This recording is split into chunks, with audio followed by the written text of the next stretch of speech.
What's happening, everybody? It is officially week 2 in the SEC. Sean Salisbury stops by, and the return of our celebrity guest picker segment, Locked On SEC, starts right now.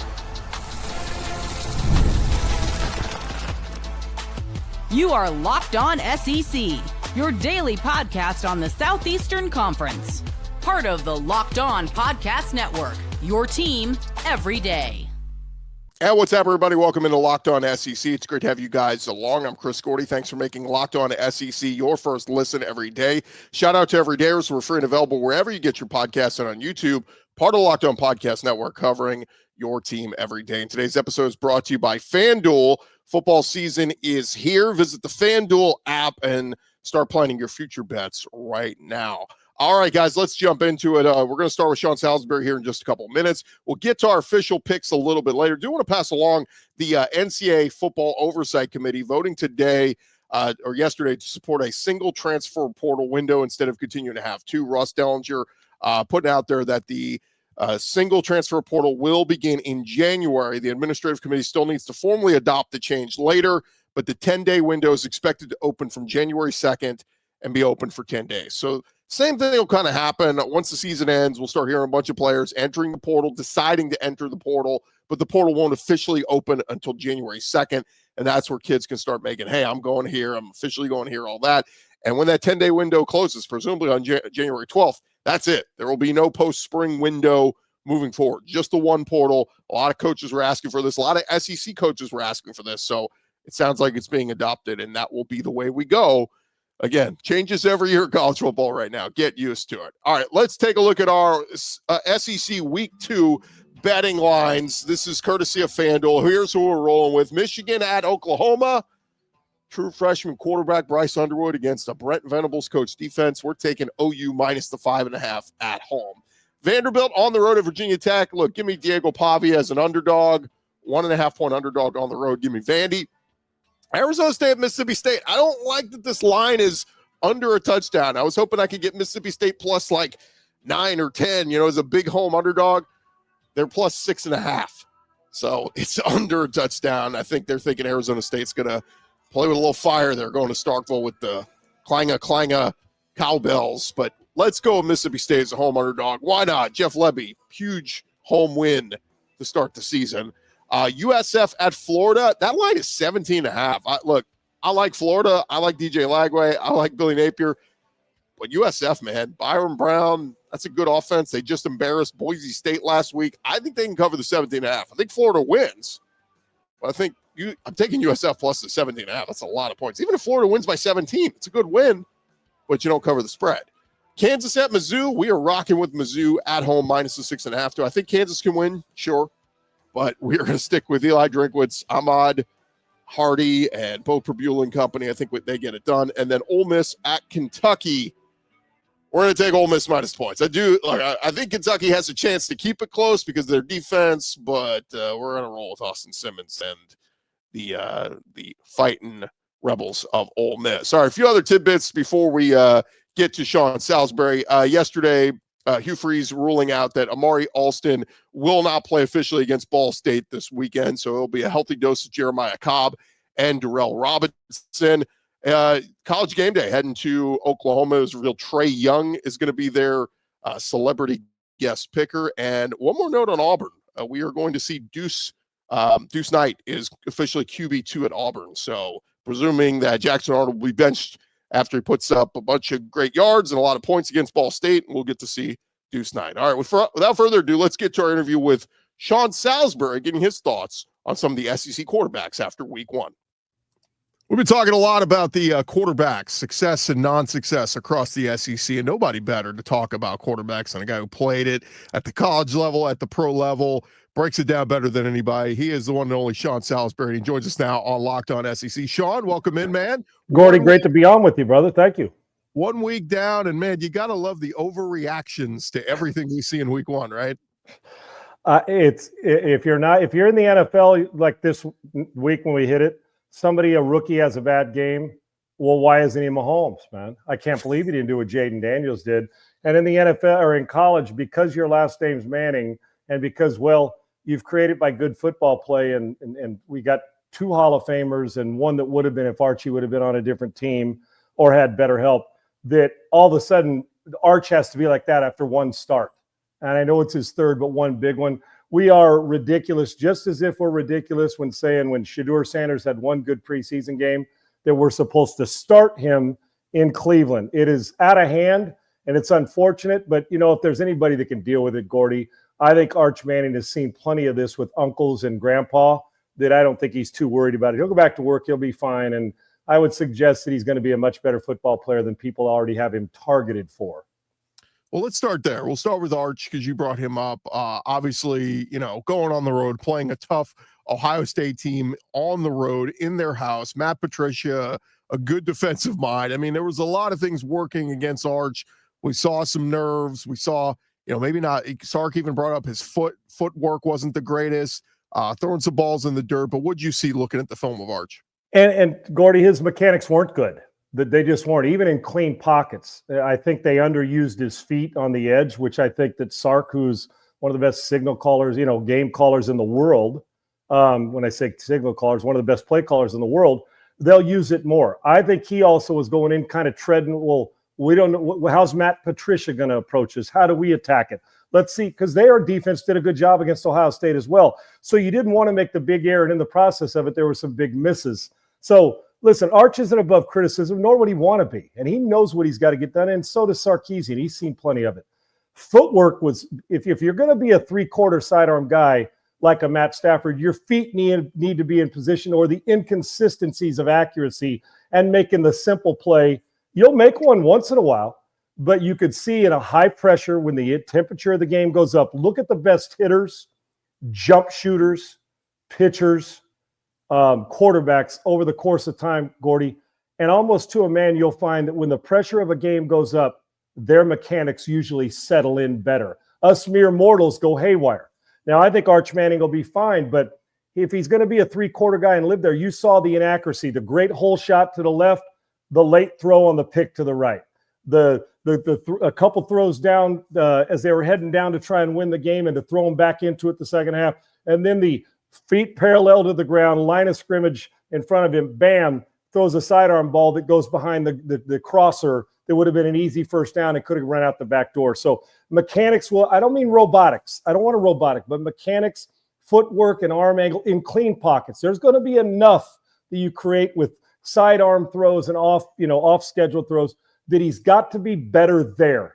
And it's a tough place to get it started, and he will learn over the next opponents. And then when that's going fine, you get the right tackle on a three-man pass rush, missing his block, and you get a free runner on the last play that you don't touch him when you got 5 to block 3. Those things can't happen. So it wasn't just Arch. I think they blew a few gaskets in some key moments, but it starts with Arch, and he knows this. Mechanics are going to have to improve, and Gordy, the spectacular play will come. All talented people I know make that play. The key is, do you make the other plays, which you're supposed to make all the time? The best players in the world make them all the time.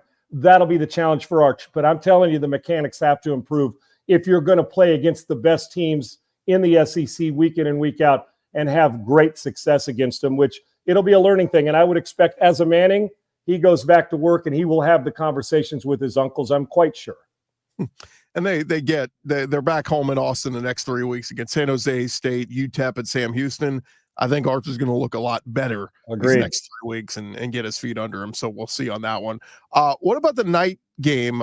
It was Garrett Nussmeier for LSU against a really, really good Clemson defense. But, maybe, you look at the stat box or, box score and you go, okay, he had a pretty good night. But when you watch the game, full control of the offense, directing guys, moving guys around.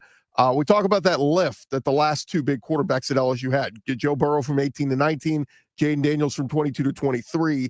So far, it was only 1 week, but maybe we're going to see that lift from Nussmeier this year. And we're going to see it, Gordy. I mean, he threw for a lot of yards. The stats will be gaudy. He's a coach's son. He gets all that. And he that extra year, he made the toughest decision he will have made. Well, do I go and try my hand in the NFL? Let me come back here and do this again. That we saw those guys that you previously mentioned do and have tremendous success. And both of those cats are pretty good on Sundays so far. I love Nussmeier's game. And here's why. not only do I know that he can make the big throw, he's got the balls of a daytime burglar, brother. I mean, he is not afraid to take those chances, but they're judicious chances. And when you go into a game like he had to against a team that many think is a national title contender on the road, and a lot of talk going on in a place that's really hard to play, it's the opposite of what happened in Columbus. That while the yardage wasn't up, what was it, low 200s, 230 or whatever it was, but his completion percentage, Gordy, now look at the simple plays he did make. And then think about under duress, late when you needed it, he made the big throws when necessary, kept his team out of harm's way. But it's the other stuff that we don't measure.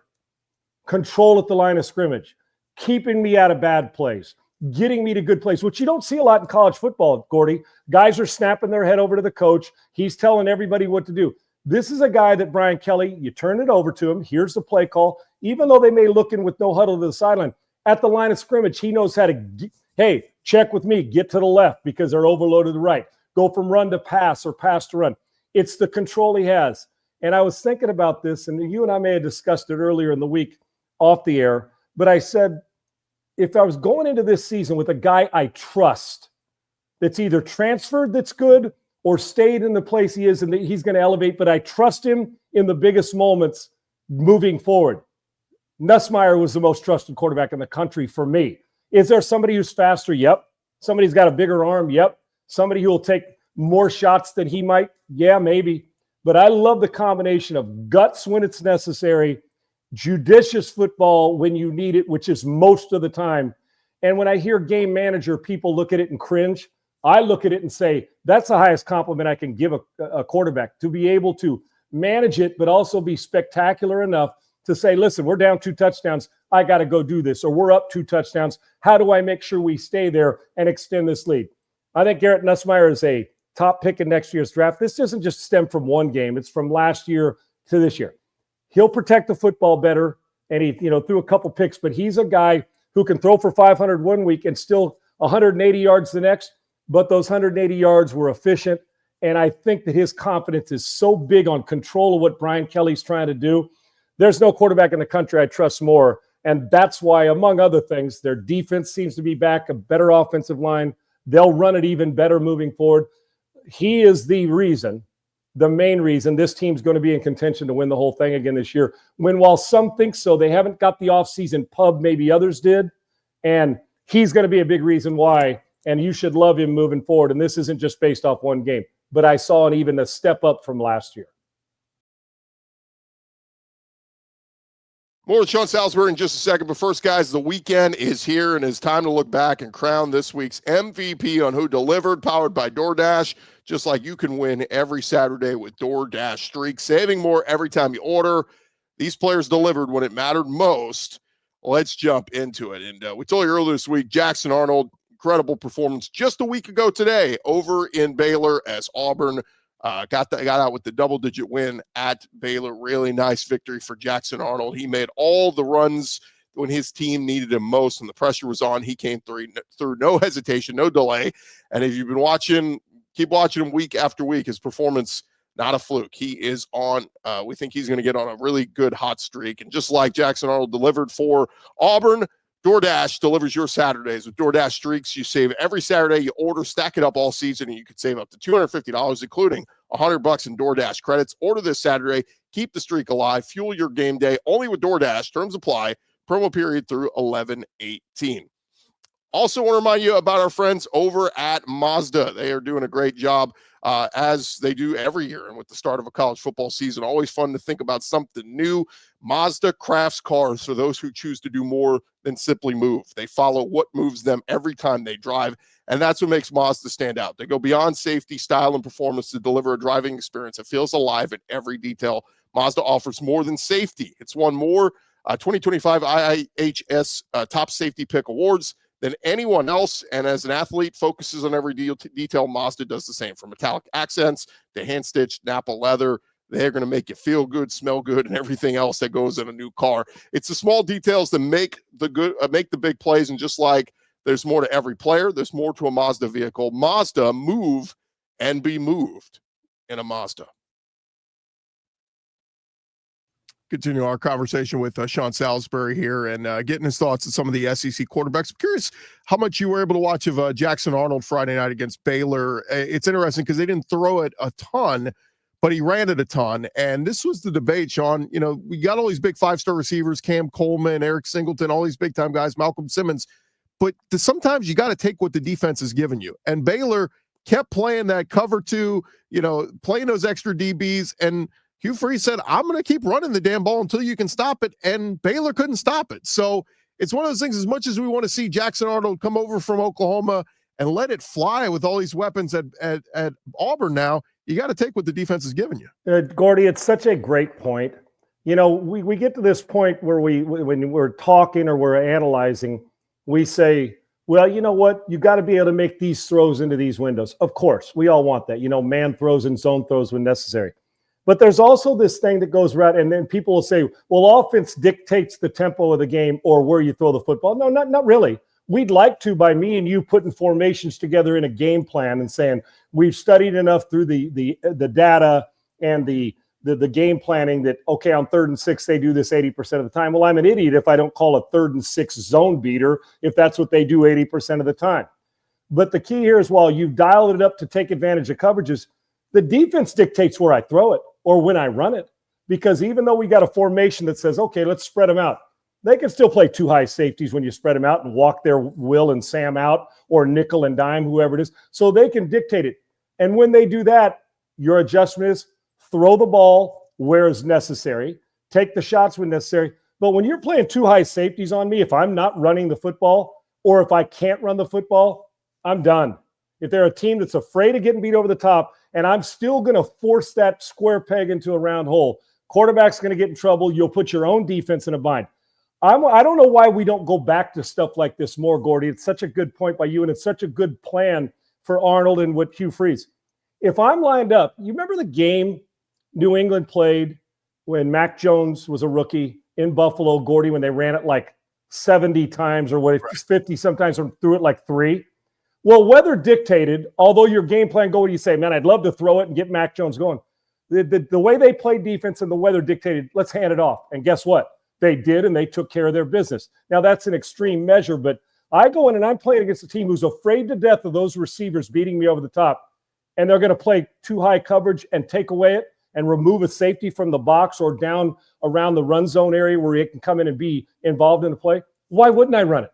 And that, to me, is a brilliant play caller that gets out of his ego, meaning Hugh Freeze, and says, we'll run it 65 times and throw it 10 if that's exactly what we got to do. It's the one who gets tired because coaches are trying to test your patience. Coordinators do all the time. Peyton Manning was so good at it. We saw Drew Brees so good at it. That if you want to play that coverage, I'll check the ball down or run it 14 times in a row. And I will beat you at your own patient game, which will then force you out of that coverage because we ran for 200 yards in the first half. And now that one time when you come down and decide you're going to bring a safety out of the two deep high safety and come down and grab him down in the run game to insert himself, is when I throw play action and hit a seam route or an all vert or take you over the top.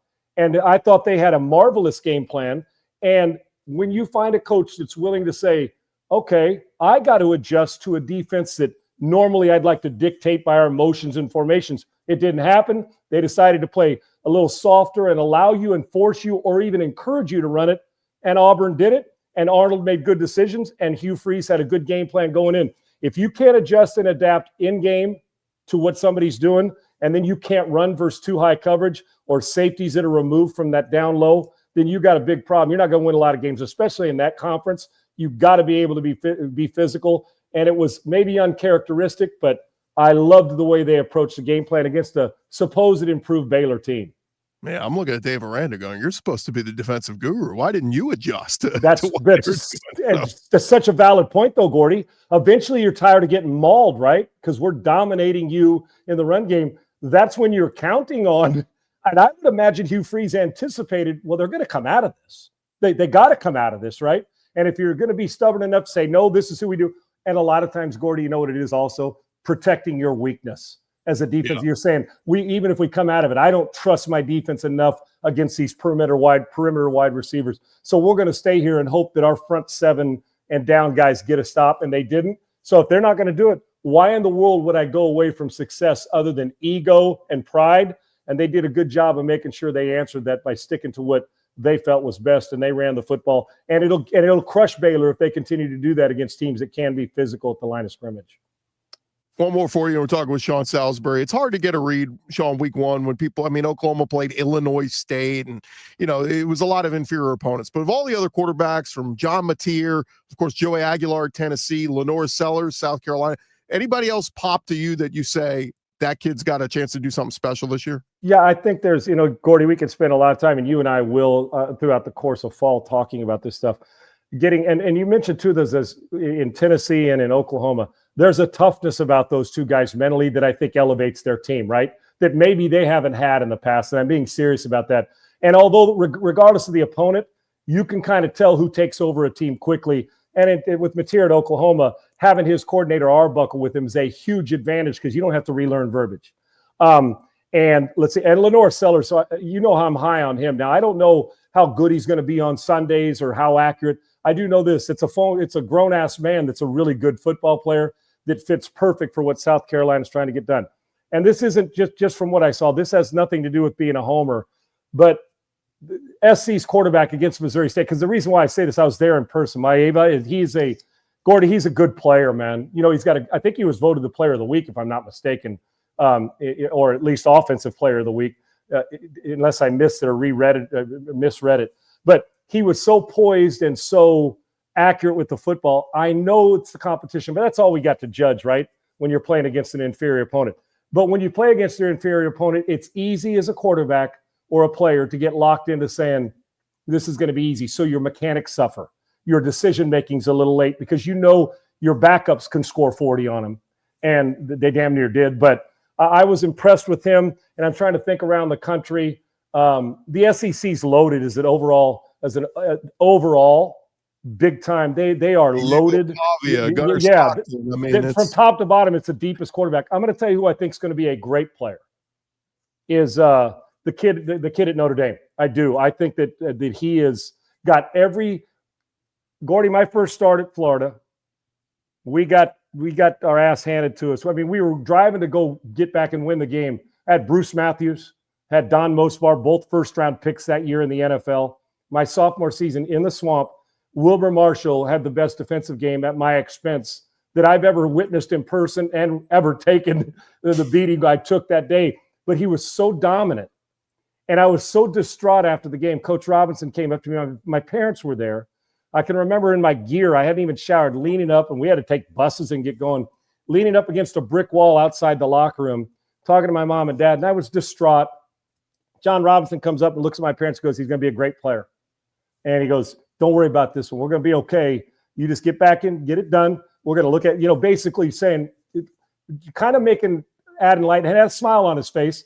He goes, hey, it's going to happen. They played a hell of a game. We went on a roll and won 6-7 in a row. And at the time I got hurt and blew out my knee, I was leading the nation in passing at that time. And I don't say that as a pat on the back, but I saw quarterbacks have to go through that this week. And Arch is one of them, much more highly publicized, obviously. But you learned in it. And so when I watched the Notre Dame, in the Notre Dame game and their loss, I can see the forest through the trees. He's got a chance to do something unique and special because his skill set is at a new level. He's young. I'm looking forward to watching him play. I think he's a dynamic prospect, and it goes to show you Notre Dame's willing to lean on somebody that isn't a veteran guy who's a transfer guy that's, came from another school or played 2 or 3 other places. That's putting a lot of trust in a powerhouse program that actually has national title aspirations. He's going to be a good player. I'm a big fan. CJ Carr, right? That's his name, right? He's a really good player, and I like his game. In closing, I was just going to say, I mean, do we put Ty Simpson in that category? Because we heard all season how great he was going to be. I mean, Ryan Grubb as the OC, and they run into a wall against a Florida State team that looked a lot different than the team from a year ago. Everybody's poo-pooing on Alabama, Ty Simpson, but it feels like, man, that's a good learning lesson for them to go back to the drawing board and say, we got to take something out of this and do it different. 100%. And, Ohio State, they were protective of their quarterback. He's going to be a good player too. But getting back to Ty Simpson, I'm 100% with you. Listen, Ty Simpson's not going to be the overall reason this team doesn't win. I assure you of that. The kid can play. What you do know also, regardless of how people, and he's getting crushed, Kalen DeBoer, and I get it. And a lot of that has to do with the effort we saw from Alabama's team. I don't think you're going to question that with the quarterback. And having Ryan Grubb around, even though right now it's hard to see this, considering how this ass whooping took place and what happened, but he'll go on, he'll be better. He's going to be well coached, regardless of wins and losses, which I know that Alabama, the 9 wins ain't enough, and they may not win that much if this keeps up. But through all this, you're going to find out that Ty Simpson can play.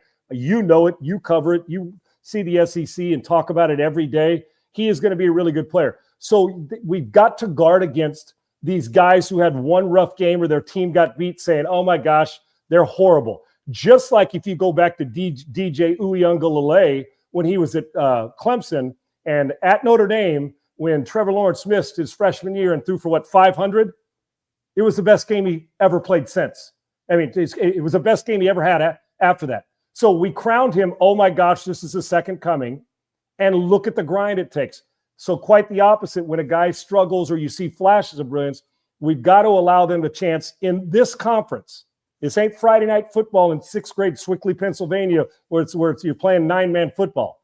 It's hard to win at Alabama. Now, I don't know how much they're going to win, but Ty Simpson will be a player. I've seen enough. When I say enough, I've watched and heard enough to say at least he's got the ability to do something that we shouldn't be burying him because the Alabama lost or Notre Dame. Even though Ohio State won, they were protective. We've got some good young players in college football, and a lot of them are at monster schools that are going to be leaned on early to overcome some stuff that their football teams aren't real good at right now, and Alabama's at the forefront of that.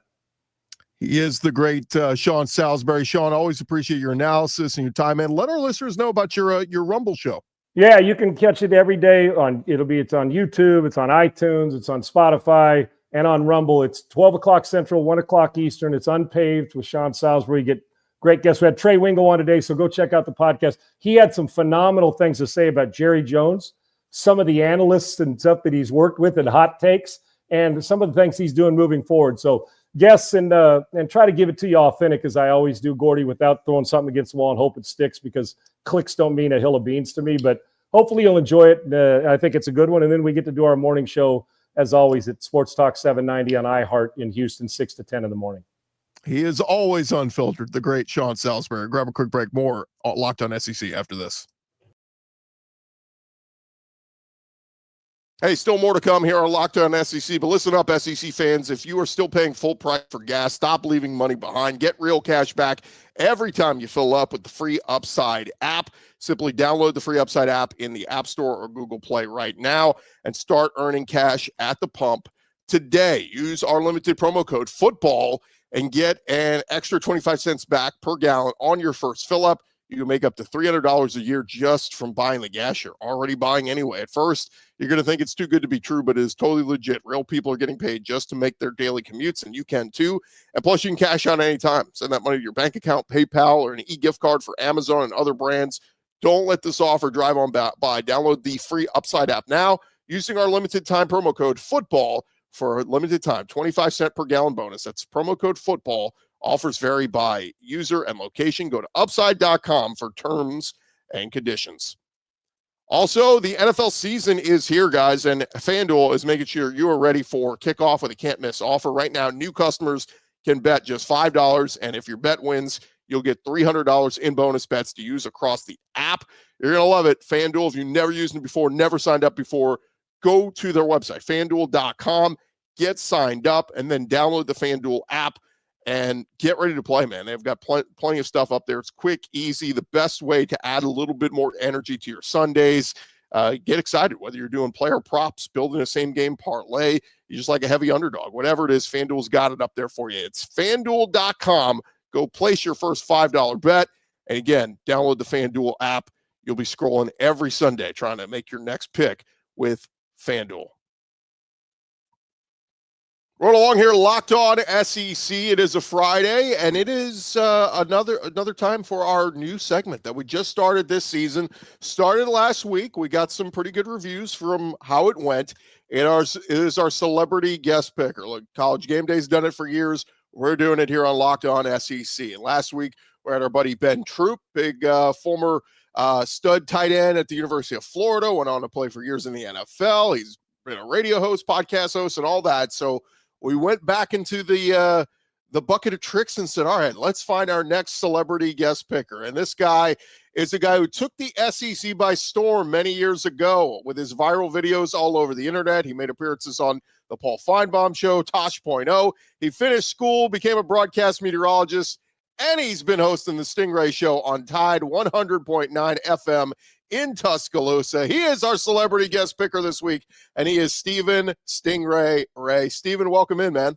Hey, how are you? Hey, college football is back. It is here, and week 1 did not disappoint. Catch us up, man. I mean, everybody remember, everybody's been following the SEC a long time, remembers you, and obviously you got a show going now and all that kind of stuff, but catch everybody up, what's been happening with you. Yep, right down there you can see host of the Stingray Show. I currently have a daily radio show at 6 to 7 p.m. on Tide 100.9 here in Tuscaloosa, and we are an SEC show. We talk about all 16 teams in the SEC, my co-host and I, and then in the off season, we find former players and former coaches from SEC schools and interview them about big-time games in their careers. Well, good stuff, Stephen. This is very simple. Now, look, the pressure's on you, all right? Because Ben Troop last week, he went 5-2. His two losses, he took Clemson. They lost to LSU. He took Alabama. They lost to Florida State. He did pick Ohio State over Texas, so he got that one right. So 5-2 is the bar. That's what we're hoping to break. And it's very simple. 7 games, no spread. All you're doing is just picking winners. So, and by the way, Stephen, you picked a good week because there's a lot of cupcakes this week. So This week might be a little bit easier for you, and you might be able to stay atop those standings all season long. So without further ado, Stephen, we will jump into it. And let's start. Now, look, I got to put this one in here because they lost last week, and they lost to him in Nick Saban's first year, 2007. We're going with Louisiana-Monroe at number 21, Alabama. Give me your winner. Alabama. Even though as bad as it was, the size advantage for Alabama is going to take over late in the game. We saw last week with Mississippi State versus Southern Miss, 2 very equal teams because 2-10 last year for Mississippi State and 1 win last year for Southern Miss. But with Mississippi State being an SEC team, the size advantage actually took over in the second half. Same thing will happen with Alabama. I've got Alabama beating Monroe. Look, I'll tell you this, though, Stephen. If they lose this game, Kalen DeBoer may not survive the week, all right? That buyout might be coming very soon. Yes. I'll throw $5 towards the $70 million buyout. All right, our next game is South Florida at number 13, Florida. This one's a little tricky, Sting, because South Florida just beat the snot out of Boise State last week. Byron Brown's been there a while. They might be able to give Florida a run for their money, but it is in the swamp. I'm going with the Florida Gators, man. I was not impressed with South Florida in the first half with Boise State, and the fake touchdown or the fake punt touchdown is the only thing that really gave South Florida momentum. Otherwise, it was a very sloppy game.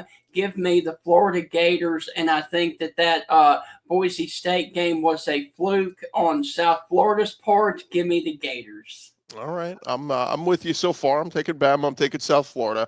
Now they start to get a little bit tougher. How about Vanderbilt at Virginia Tech? Diego Pavia, of course, at Vanderbilt. Virginia Tech just lost to South Carolina, but they're at home this week.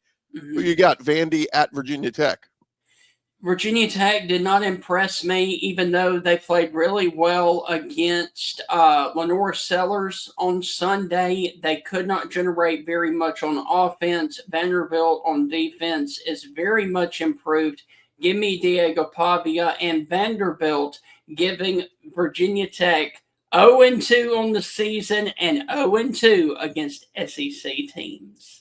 I think I'm going with you. I think Vandy gets it done. I don't know. Diego Pavia's been really, really good. So we'll see on that one. All right. Next up, it is an old Big 12 rivalry. It is Kansas at Missouri, 2:30 Central on ESPN2 from Como. Kansas, they played a week 0 game, so they're 2-0. Missouri beat Central Arkansas last Thursday night, but it's a border war. Who are you taking in this one? ZOU. I think they get it done. I think they've got better athletes across the board. And let me honestly say this, regardless of whoever you're playing, when you put 61 points on them, you are a pretty good football team. Give me Missouri in that ball game. I think I'm going to go with you, although part of me wants to kind of be the contrarian here and take Kansas in the upset, but I think I'll stick with Mizzou with you.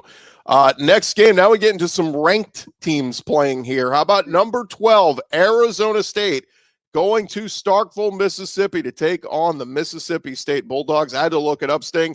You're talking 06 and 09, the last time a ranked team in non-conference came to Starkville. So yeah.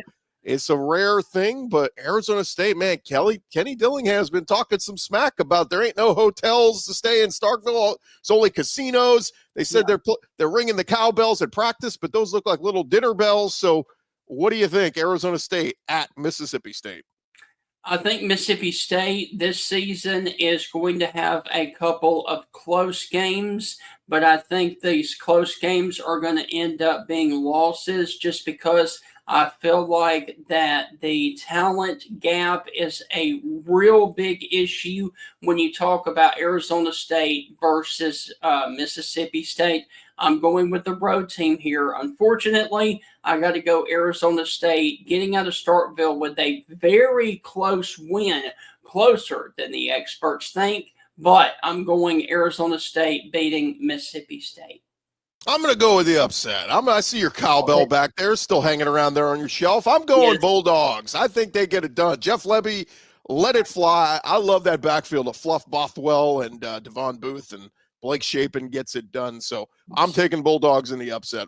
I would hope nothing more than for Mississippi State to win, but I just don't know, man. I just don't know. We will see on that one. How about number 20 Ole Miss at Kentucky? Sting, the last 4 times these teams have played, that game has been decided by 3 points or less. For some reason, Mark Stoops just knows how to scheme up a Lane Kiffin offense. He does, but last year, Kentucky had playmakers on the outside. Both of those guys are at either Nebraska or at LSU. Zach Calzada looked really bad last week in a struggle win against Toledo. Ole Miss continued to roll, and they are going to go into Lexington and absolutely wax Kentucky this weekend and get back at them for beating them last year. And that win for Kentucky kept Ole Miss out of the playoffs, and they will get their revenge on Saturday. Yeah, Lane Kiffin, he's petty enough to say, I'm holding last year against you. Your team is nowhere near as good as you were last year. We're going to come to Lexington and stick it to you. But history, I don't know. Something tells me maybe this thing is close in the fourth quarter. I'll take Ole Miss to win, but maybe Kentucky stymies it. I remember last year, Kentucky got embarrassed by South Carolina I think it was week 2. And then the next week, they gave Georgia all they could handle, lost to them by 1 point. So maybe Kentucky has that kind of effort in them. All right, last one, Sting. We are getting through our 7th game, and this is the biggie. This is number 15, Michigan, at number 18, Oklahoma. College game day will be there. It's Bryce Underwood versus John Mateer. Yeah. Who you like in this one? Boomer Sooner. Boomer Sooner. Boomer Sooner. I'm going with Oklahoma, because Bryce Underwood is a fantastic quarterback, but outside of him, that's all they've got at Michigan. They don't have very much more. And Notre Dame, Oklahoma needs this win. Brent Venables, coming into this season, is on the hot seat. He gets off the hot seat with a huge victory over Michigan. I've got them actually winning, going away over Michigan. Now, you said all they have is Bryce Underwood. There's a former Tuscaloosa running back there on the roster there at Michigan who 159 yards and 3 touchdowns for Justice Haynes last week. Bama could have used him last week. Yeah, they could. But of course, now they're going up against this week Oklahoma's defense, and Brent Venables, not New Mexico.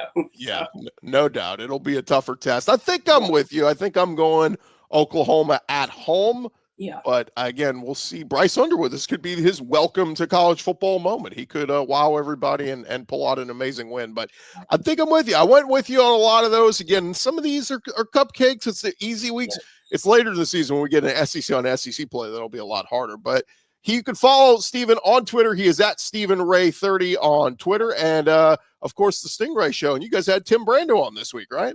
We did earlier today, as a matter of fact. And it was a lot of fun. And believe it or not, here's a little bit of a shocker. He actually called Kalen DeBoer the Brian Horson of Alabama. Well, you guys made fun of Auburn enough, all right? Now you get your Brian Harsin, all right?